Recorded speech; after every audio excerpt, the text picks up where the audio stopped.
maaaring tayo po ay may dinaranas, mga paasanin, alalahanin.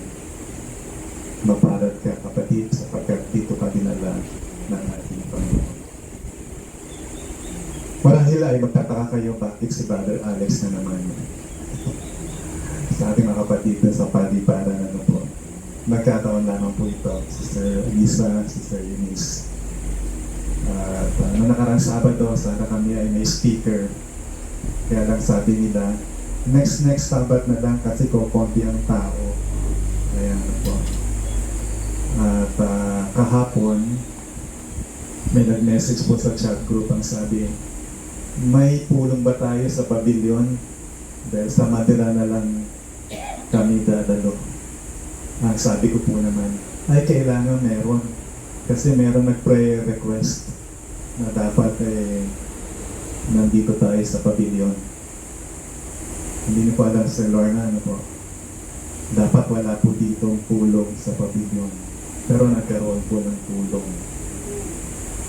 At sabi po ng isang kapatid, diyan kami dadalo. Pati yung asawa ko, diyan kami dadalo ng morning. At meron naman sumagot, sa pavilion kami magsisimba. So ang ginawa ko po, sabi ko, Brother Samson, wala tayong speaker sa Sabado. Ang sagot niya sa akin, paumanhin. Dito ako sa Madiran speaker. Kaya po, kanina po actually, hindi po ako, dapat po ay by class tayo, and summary, Sister Christy, napatingin siya sa akin, nakangiti, para ba sinasabi niya sa akin, hindi ba na-scam ako kahapon? Yung agad ang unang pumasok sa isip ko, yung siya'y tumingin. Ay sabi ko baka yung kapatid hindi pa maka-move on. Kaya po ako na lang po ay nagano kanina na po. Kinakwento ko po ito mga kapatid sapagkat, would you believe na itong araw na ito ay isang special na araw? Kasi we all, kayo ng umaga, kagabi po, o kayo ng umaga, sabi ko kay Sister Mahal, musical participants po. At sumagot sa akin, simple na po, 3 letra, TBA. Tapos hindi ko ma-post yung program kasi sabi ko para yung program sa second service mag-a-appear lahat TBA. Ano po? To be announced. At kanina po bago kayo manalangin, sabi ko mga kapatid, alam niyo ba na mga pangalan niyo ay TBA? Magkakaiba man tayo ng initial, TBA pa din. Ganun pa man mga kapatid ko naniniwala na yung araw na ito ay isang special na araw. Lalo na po kay Sister Net, si Larry. Special na araw po ni Sister Net, si Larry. Birthday niya po ngayong araw niya. Alam niyo po mga kapatid, habang nakaupo ko sabi ko, grabe ang Panginoon. Dahil sa birthday ni Sister Net, nagkaroon ng pulong sa pavilion. Kaya po mamaya, wala pong uuwi. May sapat po tayong pananghalian. Ano po? Pag sabi po ng isang pastor, pag umuwi daw po, hindi maliligtas. Okay, so welcome po. At Sister Danielle, hindi ko pa na paano i-pronounce Daniel. Okay, silent E. Sister Daniel. So mga kapatid, ang ating pong pag-aaralan ngayon ay buti na lang mabait ang ating Panginoon. Natalab niya po natuwa ako sa awit ni Sister Lovell. Sister, alam mo bang timing yung ating pag-aaral at nakakatuwa ang Panginoon. Kaya po mga kapatid, ngayong umagang ito, nais ko po na ang Panginoon ang mangusap sa inyong mga puso.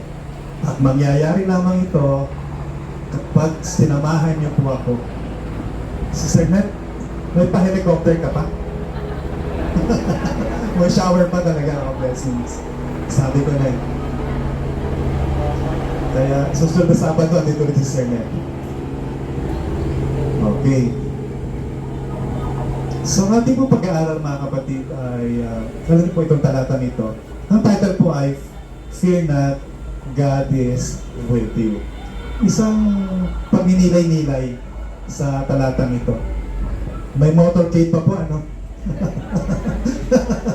Kala ko helicopter lang. Okay. So, nais pong buksan natin ating mga talata na po. Samahan niyo po ako dito sa pagninilay-nilay nito. Sa Isaiah 41:10. Okay. Alam po yung talatang ito ay tuwing mababasa po talatang ito ay nagbabalik sa aking kaisipan ng isa nating kapatid. Yung kanyang nanay ay nag-aagaw buhay dahil po isang diabetic, naputulan po ng paa. Dumating yung time na kailangan mag-dialysis. Sabi nung nanay niya, hindi ako magda-dialysis. Kung mamamatay ako, iintayin ko na lang. Mga kapatid, napakahirap yung mahal mo sa buhay. Araw-araw titingnan mo ano na kaya. Sabi niya, iintayin ko na lang, hindi ako magda-dialysis. At alam niyo po, nung malaman ko ito, pinadala ko sa kanya itong text na ito. Tapos, sa panahon ng funeral, kaya ko muna natin yung ating mga bumabati sa birthday. Gusto kong tingnan yung tarpaulin. Baka nakalagay net si Lario. Okay. So doon sa funeral po, sabi ng kapatid, nagpapasalamat ako sa isang kapatid na nagpadala sa akin ng talatang ito. At doon sa panahon ng aming pagdadalamhati, ay naging kalakasan ko. Mga kapatid, muli kong binalikan yung talata. Anong meron sa talatang ito? Ngayon gusto ko rin pong i-share sa inyo ngayong umaga. Ano ang meron sa talatang ito? Tayo po ay manalangin. Ama naming Diyos, muli ay nagpapailang lang po kami ng aming tinig diyan sa iyong harapan. Nais po namin kayong mangusap sa aming mga puso. Ipaunawa po ang kahalagahan ng iyong mga salita sa aming mga buhay. At hayaan niyo po na mahipo kami ng talatang ito ngayong umaga. Salamat po sa katiyakan na kayo magpapaunawa sa bawat sa amin, sang-ayon sa aming mga kalagayan. Sa pangalan ng iyong anak na aming Panginoong Jesus. Amen. Amen. So, basahin po natin talata mga kapatid. At hayaan niyo po, basahin ko po siya sa wikang English. Kung saan po ay comfortable, ay pwede mo po buksan doon. So, ang ating pong talata ay sa Isaiah chapter 41 verse 9. Fear thou not, for I am with thee. Be not dismayed, for I am thy God. I will strengthen thee, yeah, I will help thee. Yeah, I will uphold thee with the right hand of my righteousness. Minsan po mayroong isang lugar sa Pilipinas, nagkaroon po ng blackout. Ito po yung brownout sa blackout. Ayan. Pag blackout, talagang totally, merong isang bata, siya takot na takot habang naririnig niya yung lagaslas ng hangin at yung mga huni sa gabi, sa kadiliman. Siya ay takot na takot. Kaya ang ginawa ng kanyang lola, nagsindi ng isang kandila. Pagsabi sa kanya, halika, apo, lumapit ka sa akin. As long as you're with me, you don't have to be afraid. Halika, hanggat ikaw ay kasama mo, habang ikaw ay ako'y kasama mo, hindi ka dapat na matakot. that boy later became a pastor. He never forgot that lesson. The presence of someone stronger removes fear. No? Pag natakot na takot, alam niyo po, ako'y bunso sa aming tatlong magkakapatid na lalaki. Panay lalaki po kami. Yung aking kuya, si Father Samson, ay kami madalas magkasama. Bakit po kami? Si Father Joy sakitin, nasa bahay lang siya. Ano ho? Minsan kami po nag-iigib ng tubig. Alam niyo po dyan sa GMA dati, di bomba. At pila-pila po yung mga lata. Ano ho? At palibasa ako'y maliit pa. Yung isang lata, nasa gitna, nandun ako sa unahan ng tingga. Si Father Samson nasa likuran. Ano, ganun po ano, pipila kami ng dalawang timba. Alam niyo po sa malalakas, pag nagtitingga, ay pulalagyan ng tubig, magkabilaan, isang tao lang, pwede na. Eh, dahil ako'y maliit pa noon, siguro ako po 8 years old or 9 years old. Ayan, no? At minsan, mga kapatid, kami po yung, siguro po ang aming layo po siguro mga 75 meters away. Medyo malapit-lapit lang, pero sa batang katulad ko, at may pasa na mabigat, eh malayo na sa akin yun. Ano po? Pagdating ng bahay, talagang ganda ng hingal ko. Isang latang ano na po yung tubig. Ano? Yung lata po, yung may lalagyan ng biskwit. Alam niyo yun eh, no? Pag may patay, yung lagyan ng tinapay, ano po, ayan. Kinukwento po ito para makarelate kayo, ano po. So, pasan-pasan namin ni Brother Samson. Ano? Tapos biglang umulan, no? Kumukulog, ang lakas ng kidlat. Sabi niya, silong muna tayo. Ayan, sumilong kami. Habang kami nakasilong, umiiyak na ako mga kapatid. Takot na ako. Tapos sa akin ni Kuya Samson, Alex, tandaan mo, courage and bravery. Aba, o nga no. Tapos tignan ko yung kuya ko. Aba, matapang. So sabi sa ating pag-aaral, pag kasama mo matapang, nawawala yung takot mo, ano, brother boy? No? Pag alam mo mayroong mas malakas sa iyo, nawawala yung takot mo. So itong batang ito, naging pastor bandang huli. At hindi niya makalimutan yung lesson ng Psalms 41:10. Tatlong puntos lang po itong mga kapatid na nais ko pong pagbulay-bulayan natin. Ayan, next slide, ayan. Ginuhitan ko po yung importante na pag-aaralan natin. Fear thou not, for I am wealthy. Ano po magandang caption? Pagbibigyan po lang natin ng, sabi nga, anong thoughts meron dito sa praise na ito? Ano kaya maganda? Pwede po kayo humula. Hindi po bawal. Okay. Tingnan natin, Brother Mike. Ano? Be strong. Tingnan natin. Okay, point number 1. God's presence removes fear. Nasubukan mo bang matakot, mga kapatid? Ako lang? Okay. Kala ko ako lang. Ako po maraming beses. Ano po?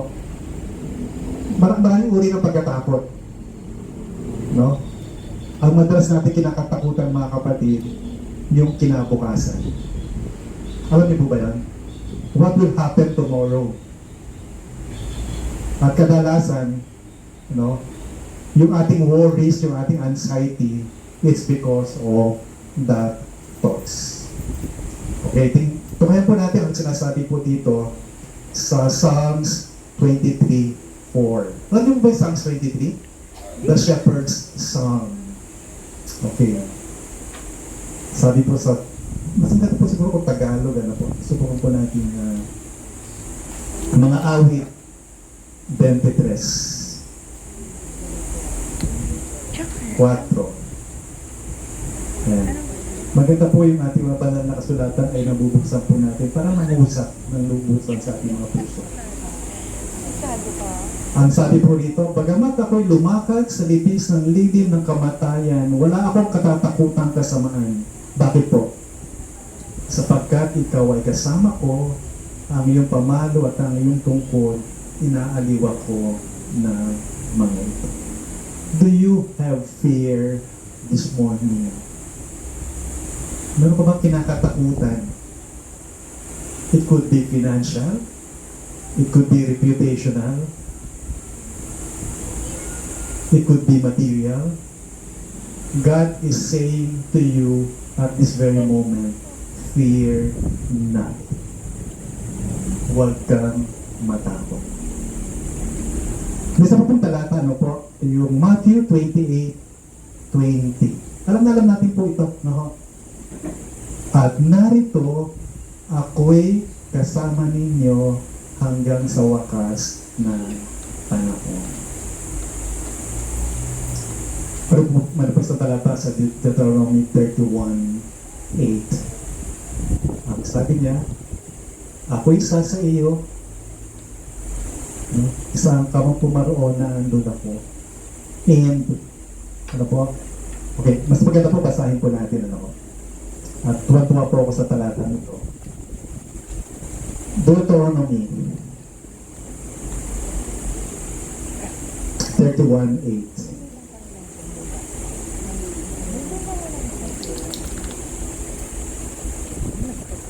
Ito po, ano? Ang Panginoon ang siyang mangunguna sa iyo, siya isa sa iyo, hindi kinaiiwanan ni pababayaan, huwag kang matatakot ni manlulupaypay. Ano ba ibig sabihin ito, mga kapatid? Yung kinakatakutan mo sa hinaharap, nauna na ang Diyos doon sa hinaharap. The God that is with you today will be the same God that will be with you tomorrow in the future. Ang ganda po, ano? Okay, tuloy po natin ito ating pag-aaral. Ano? So, sabi ni Mrs. White, testimonies for the church. Doon po sa mga hindi masyadong familiar kay Mrs. White, siya po yung kinikilala natin na pinili ng Diyos, no? Chosen by God for the last days. Okay.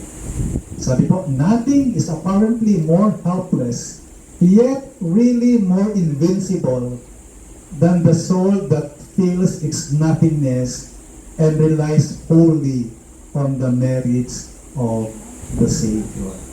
Kung titingnan mo, kawawa naman, walang-wala, saan kaya siya makukuha ng kanyang ikabubuhay? Pero sabi ni Mrs. White, maring titingnan mo, very helpless. Subalit, ano, siya po invincible.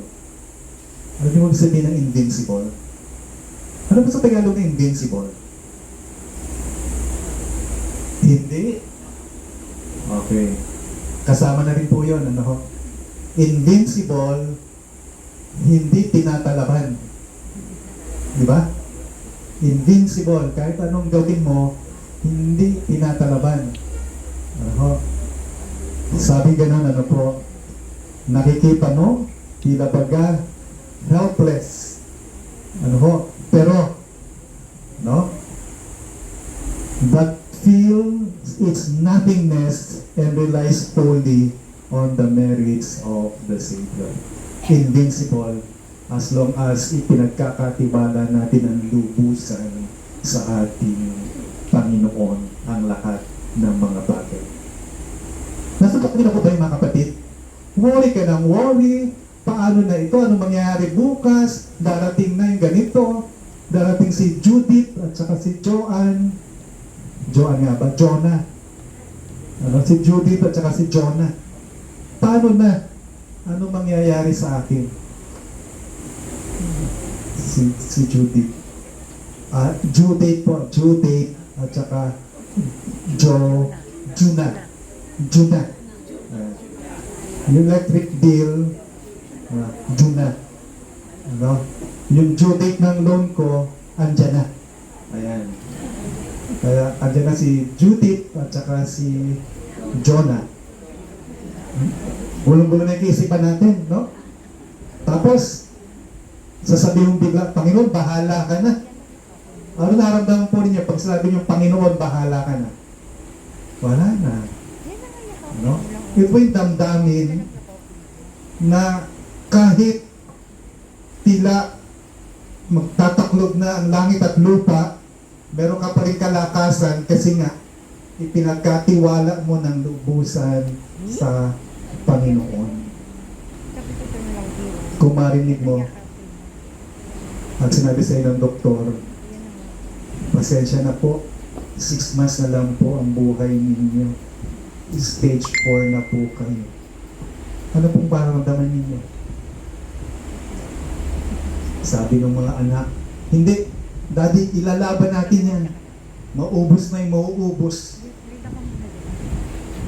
At sinabi ng pasyente, yan mo na. Isa Diyos na lang natin. Ito po yung damdamin kapag ipinagkatiwala mo sa Panginoon, yung mga bagay na nagbibigay sa iyo ng pag-aalala, yung mga bagay na gumagambala ng iyong kapayapaan, pag ibinigay mo sa kamay ng Diyos, payapa ang lahat. Okay, so, po, noong March 11, 2011,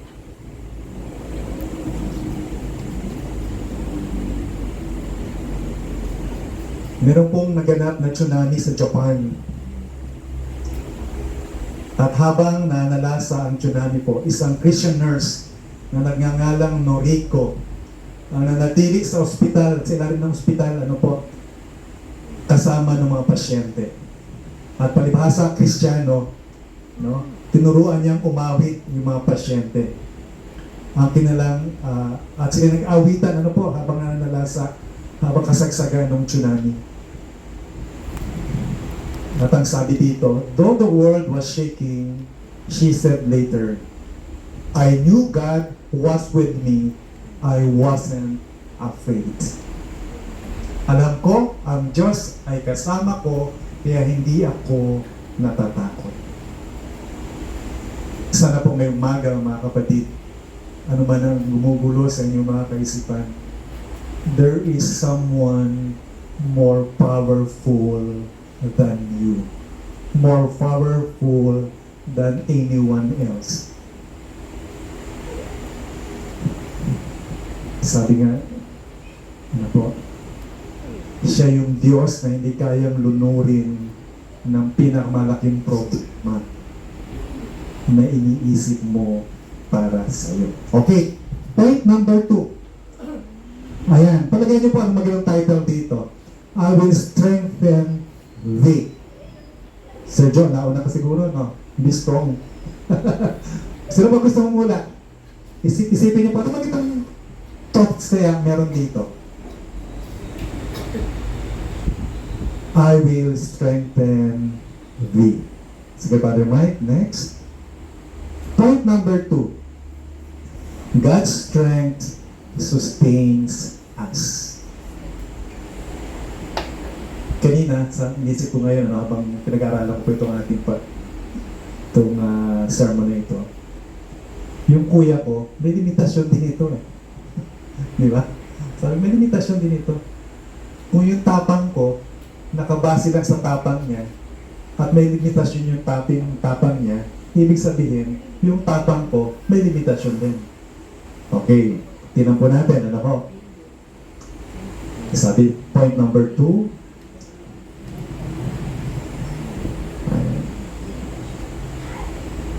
2 Corinthians 12:9, my strength is made perfect in weakness. Ang aking kalakasan ay nagiging sakdal sa kahinaan. Sabi ganun, ang Kristiyano daw po, may kanyang prinsipyo kakaiba. For us to be strong, we should be weak. Alam niyo bakit, mga kapatid? Pag alam mo malakas ka, hindi ka humihingi ng tulong. Na pagkaminsan, alam niyo po, kailangan dali ka doon sa corner ng Panginoon. Dapat dali ka doon sa mga pagsubok. Dapat dali ka doon sa kahirapan para sumuko ka sa Panginoon. And this morning, God is reminding us, wala tayong ibang mapag-aangklahan ng ating kalakasan, kundi doon lamang sa ating Diyos. Ang kinakailangan lamang natin ay isuko ang lahat-lahat sa ating Panginoon. Susunod na verse po, alam na ng Philippians 4:13. Sino po nakakausap ulo ng Philippians 4:13? I can do all things through Christ who strengthens me. Ano ho? Yung si Pablo, I can do all things. Not because I'm strong, not because I'm powerful, not because I'm influential, but because of Jesus Christ. May kasunod, who strengthened me. Siya na nagpapalakas sa akin. Okay. Sabi po ni Mrs. White, Christ Objects Lesson, in the darkest days, when appearances seem most forbidding, have faith in God. He is working out His will. Minsan, ito yung pinaka-critical Ano po? Yung patapos mong manalangin, patapos mong angkinin yung mga pangako ng Diyos, at pagtayo mo, after a few hours, after a few days, Lord, asa na po yung answer sa prayer ko? Ang tahimik mo naman. Di po ba? Narinig niyo po ba yung aking prayer? At pagka minsan, tayo na dumidiskarte. Ay, wala na siguro, hindi na ako pakinggan ng Panginoon. Kaya tayo pwedeng lumapit. Ito. No? Kasi tila baga hindi nililig ng Panginoon yung ating mga panalangin. And that happened also kay Sarah at kay Abraham. Remember, Sarah and Abraham? Di ba? Sabi ng Panginoon, Abraham, simula sa lahi mo, dadami ang lahat ng mga tao. After a year, many years, sabi ni Sarah, Abraham, andito yung aking katulong si Hagar. Baka sa kanya matupad yung pangako ng Panginoon. Diba? Yan, alam natin storya. Nagkaroon ng Ismael, nagkaroon ng ibang wala sana ng Ismael kung nagtiwala si Abraham and Sarah sa Panginoon. Doon sa paghihintay mga kapatid, sa panahon na tahimik ang Panginoon, He is working out His will for you. Ginagawa niya yung pinaka-the best para sa inyo. April 2017, nawalan po ako ng trabaho. At yung aking anak noon ay nasa 3rd year ng College of Medicine. April. At sabi ko, siguro, in 3 months, magkakatrabaho na ulit ako. Umabot yung October, nagbibilang sa Matilde. Ilang buwan ako? 6 months after, wala pa rin akong trabaho. Matatapos na yung semester, 3rd year, 1st sem ng College of Medicine sa AUP. So, Panginoon, ang tagal-tagal naman. And that night, hindi ko makalimutan, sabi ng Panginoon sa akin. Talagang, sabi nga, kumakain pa naman kami. Maraming mga kapatid ang nag-aalala. Kumakain pa naman kami. Pero, Lord, bakit wala kong tugon sa prayer? Sabi sa akin ng Panginoon, nakalimutan mo, Alex. Your son is also my son. If you had a dream for him, I have a better plan than you. At alam niyo po, October, yung aming inaanak, meron po dito, galing ng Loma Linda Hospital, naghahanap po ng scholar. Mga kapatid, inuulit-ulit ko ito para ma-inspire din po kayo. naghahanap ng scholar. At kung gusto nyo po, inimit nyo tomorrow. And we met them for the first time. Ano po, yung asawa po ay retired Malaysian. Malaysian. Retired sa Loma Linda sa medical technology sa laboratory. At yung asawang pong Pilipina ay nasa senior nurse. Bakilala niyo po, Sister Lorna. Ang apelido po ay ang pangalan niya po ay si Betsy Tan. At ang sabi niya sa akin, mga kapatid, pasensya na po kayo, ulitin ko lang. Gusto lang kong ang sabi niya sa akin. So, sabi niya, what do you think, Alex? Sabi ko, well, actually, sabi ko sa kanya, probably, if you can help me with the second set. Then I suppose and before the end of that second sem, I have a work already. Then I can continue the fourth year through my salary. Tapos sagot sa akin nung Malaysian, what if hindi ka nagkaroon ng trabaho? Napaisip ako, o nga no, 6 months na walang tawag sa akin. No, sabi niya, let's do it this way. We'll be shouldering the expenses for him to finish the course. Alam niyo po, tuwa-tuwa ako sa Panginoon. Isang semestre lang aking hinihingi, patatapusin. And true enough, nakagraduate siya, no, na hindi po ako nag-sustain. Tuition fee, pati po yung boarding and lodging, sagot ng mag-asawang Tan. Okay. Hindi lang yun, mga kapatid, ang dami.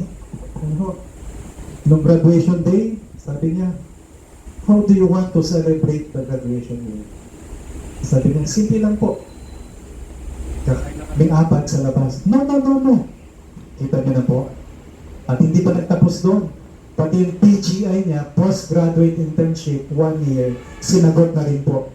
Hanggang mag-take ng board sa college sa PLL, Physicians Licensure Examination, PLL. So mga kapatid, the God that we're serving, the God that is talking to you right now, is the God that is stronger than your strongest fear. Okay. We may sin, kawawa, api-api, etc. But kapag pinagkatiwala mong lahat-lahat sa Panginoon, you are invincible. You are invincible. Hindi po invisible, Invincible. Okay. Ano ba? Ayan, ano pa maganda? Ye, I will uphold thee with the right hand of my righteousness. Point number 3, mga kapatid, ang sabi, God's righteousness upholds us. Paano ina-uphold? Nasubukan niyo na po ba nasubukan niyo ba malunod? Diba? O sige, nasubukan niyo na kainom ng tubig sa swimming pool? Diba? Daming beses, no? Sa dagat. Yung tipong magkatapos ng maligo, busog ka na din. At habang halimbawa kayo nalulunod, no? Abot yung hininga mo, pala ang kampay mo, no? Pakiramdam mo, lulubog, lilitaw ka nila, bigla may ahawak sa'yo at iaangat ka. Di ba? Tuwan-tuwa ka, no? Gusto mong yakapin, kaya lang tinataboy ka. Kasi baka maisama mo na malunod. Ayan. So, sabi po dito, God's righteousness upholds us. Psalms 37:24, though we fall, he shall not be utterly ye shall not be utterly cast down, for the Lord upholdeth him. Maraming beses na bumibitaw tayo sa pangako ng Diyos. Maraming beses pinagpalit natin yung ating Diyos sa mga bagay na sa libutan. And yet, hindi niya tayo binibitawan. Hindi niya tayo binibitawan. Maraming beses tayo nagkasala sa Diyos. Maraming beses na napahiya ang Diyos dahil sa ating buhay. And yet, this God, pinagpapatuloy yung pag-abot sa atin at sinasabi, though you are a sinner, I will die for you. I have died for you, and I will still die for you.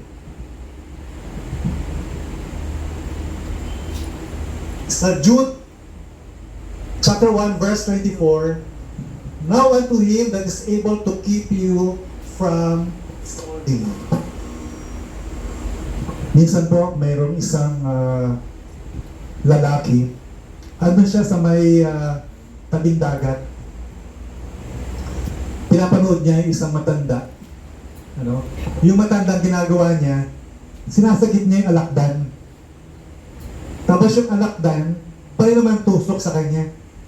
Every time na natutusok siya ng alakdan, ano yung alakdan, ano? Scorpion, no? So tuwing tutusok yung alakdan sa kanya, nahuhulog doon sa tubig. Ang gagawin matanda lalaki, kukunin ulit. Tapos tutusokin ulit siya. Pag tusok, laglag ulit siya. Eh, matakas ang alon. So kinuha nung matanda, this time, hindi, for so many times na tinutusok yung alakdan, this time, tumahimik yung alakdan, nilagay niya doon sa may lupa. Tapos nalapitan siya nung lalaki. Bakit kahit tinutusok ka nung alakdan, sabi ng ganon, eh, hindi mo pa rin tinitigilan na iahon. Sabi ng matanda, I know, it's the scorpion's nature to sting. But it is my nature to love that scorpion. Ibig sabihin, it's our nature. We are weak, we are fallen, but there's God who loves us so much, regardless na madalas tayo na nagkakasala, madalas tayo na umihiwalay sa ating Panginoon. Okay. Sabi po ni Mrs. White, the arm of omnipotence is outstretched to guide and uphold. Hindi basta kamay po ito, ano po? Malakas na kamay ay humahawak at nagtataas sa atin. Noong September 20, 2017, sa Puerto Rico, isang Hurricane Maria. Patapos dumaan si Hurricane Maria, nakita ni Pastor Luis Rivera yung kanyang church na wasak. At habang siya ay nakalukod doon sa mga giba-gibang bahagi ng church, dumating ang mga kaani. And they rebuilt the church together. At nang siya'y tanungin, paano niyo nagawa? God uphold us. We stood because He did not let us fall. Take note, ano? Tumayo na itayo. Kami tumayo na matatag dahil hindi kami hinayaang malugmok. Mga kapatid, last slide po ito, mga kapatid. Ayan. Next slide. Isaiah 41:10 is not just a comforting verse. It is a promise anchored in eternity. God is not a distant observer. He is an ever-present Savior. You may feel fear. You may feel weak. You may be on the edge of collapse. But God says, I am with you. I will strengthen you. I will uphold you. I am with you. I will strengthen you. I will uphold you. Today, whether you are facing illness, uncertainty, or sorrow, God is offering His hand. Don't refuse it. Grasp it with faith. Come to the altar of your heart now. Say, Lord, I trust you. I will not fear. And let the strength of His righteousness carry you through. Mga kapatid, bago ako magtapos, merong isang, not the same person. Yung kinakwento ko po, na namatay kanyang nanay, diabetic. Sabi niya, nagustuhan ko yung text na yan. Kasi, sabi niya, pinakita dyan, sabi ng Panginoon, hahawakan kita. Itataas kita ng aking kanang kamay ng aking protein. Sabi niya, Brother Alex, kung ako mahawak sa Panginoon, baka ako makabitaw. Pero pag Panginoon ang humawak sa akin, alam ko, hindi niya ako bibitaw. Ngayong umaga mga kapatid, pinapaalala ulit ng Panginoon. Ano man ang kagadahanan mo, maaaring nasubukan mo tumalikod sa Panginoon. This morning, ang sabi niya, hawak-hawak kita, hindi kita bibitiwan, hindi kita susukuan. Dahil gusto kita na makasama doon sa langit. Happy Sabbath po mga kapatid. God bless everyone.